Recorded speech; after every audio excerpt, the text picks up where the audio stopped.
Welcome to Fairy Tale Corner, the Narratives. I'm Christian Maltes. Join us as we go on an adventure, following a resourceful cat who teaches a poor miller's son that sometimes the best things come in small packages.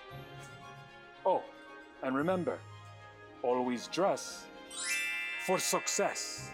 Puss in Boots.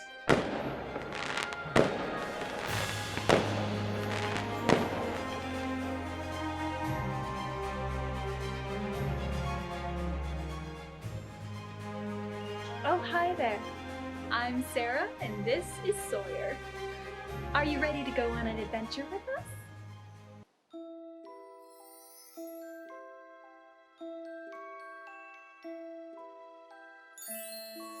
A certain miller had 3 sons, and when he died, the sole worldly goods which he bequeathed to them were his mill, his mule, and his cat.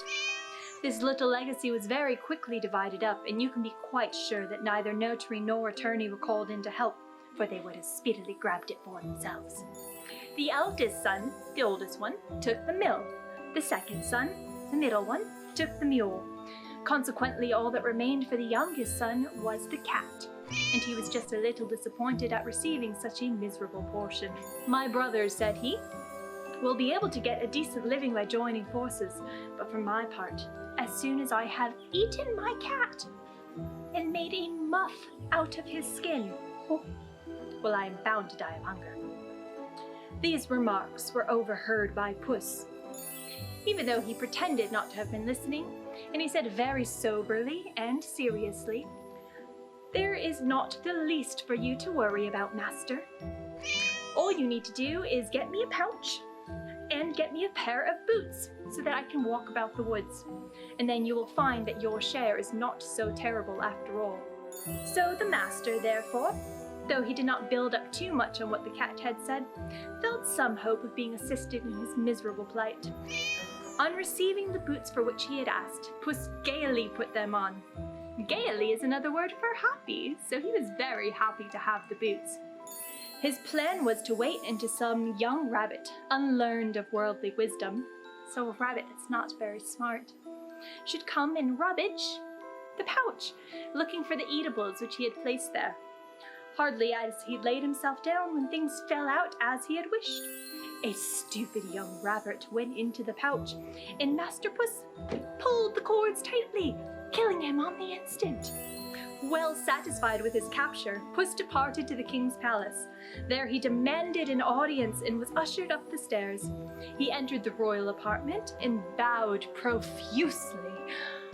Profusely means a lot. To the king.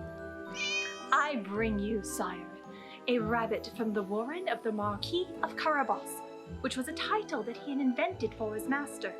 So he made it up, "which I am bidden to present to you on his behalf." "Tell your master," replied the king, "that I thank him and am very pleased by his attention."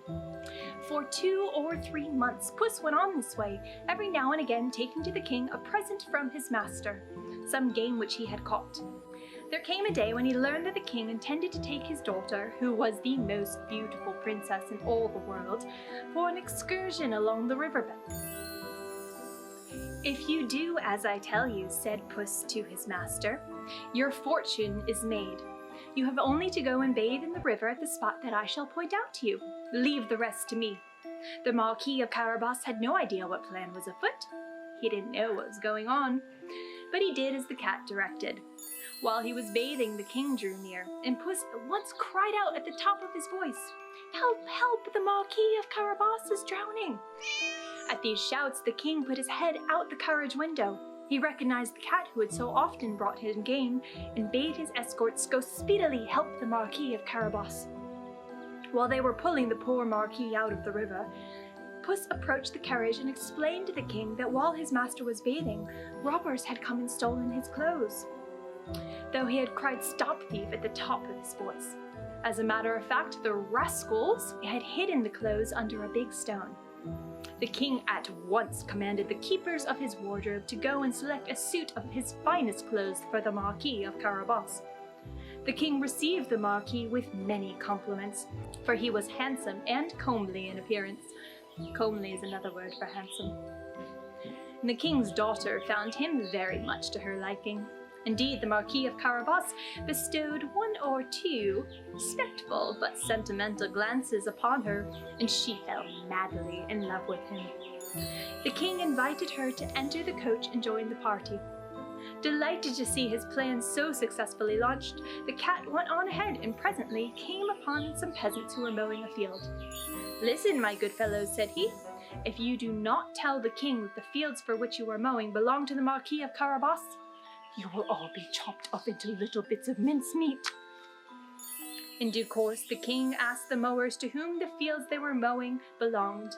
"It is the property of the Marquis of Carabas," they all cried in one voice, for a threat from Puss had frightened them. "You have inherited a fine estate," the king remarked to the Marquis of Carabas. "As you see for yourself, sire," replied the Marquis, "this is a meadow which never fails to yield an abundant crop each year. And abundant means a lot." Proceeding the coach on its journey, proceeding means going on ahead, he made the same threat to all whom he met, and the king grew astonished at the great wealth of the Marquis of Carabas.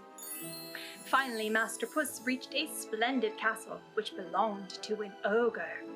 He was the richest ogre that had ever been known, for all the lands that the king had passed through belonged to him. The cat had taken care to find out who the ogre was and what powers he possessed. He asked for an interview with him, declaring that he was unwilling to pass so closely to the castle without having the chance to pay his respects to the owner. The ogre received him as civilly as an ogre can, and he asked him to sit down. "I have been told," said Puss, "that you have the power to change yourself into any kind of animal. For example, you can transform yourself into a lion or an elephant."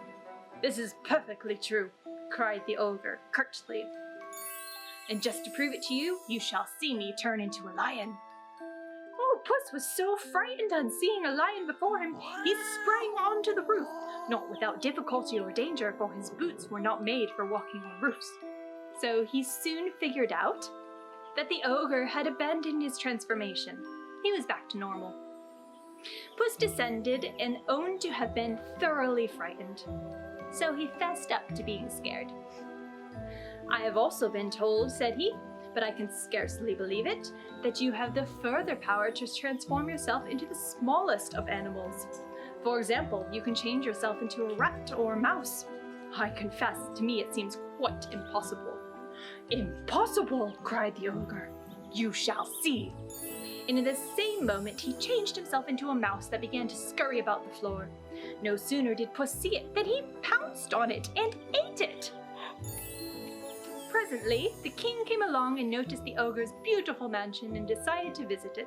The cat heard the rumbling of the coach as it crossed the castle drawbridge, and running out into the courtyard, he cried to the king, "Welcome, your majesty, to the castle of the Marquis of Carabas." "What's this?" cried the king. "Is this castle also yours, Marquis? Nothing could be finer than the courtyard and the buildings I see around us. With your permission, I would like to go inside." The Marquis gave his hand to the young princess and followed the king as he led the way up the staircase. Entering a great hall, they found a magnificent collation. A collation is like a spread for a party, so lots of food and drink. This had been prepared by the ogre for some friends who were going to pay him a visit that very day. The latter had not dared enter when they heard that the king was in the palace. The king was now quite charmed with the excellent qualities of the Marquis of Carabas, as was his daughter. The latter was completely captivated by him. Noting the great wealth of which the Marquis evidently possessed, and having quaffed several cups of wine, so they had a few glasses of wine, the king turned to his host, saying, "It rests with you, Marquis, whether you will be my son-in-law." The Marquis, bowing very low, accepted the honor which the king had bestowed upon him. That very same day, he married the princess. Puss became a personage of great importance and gave up hunting mice, except for amusement, of course. The end.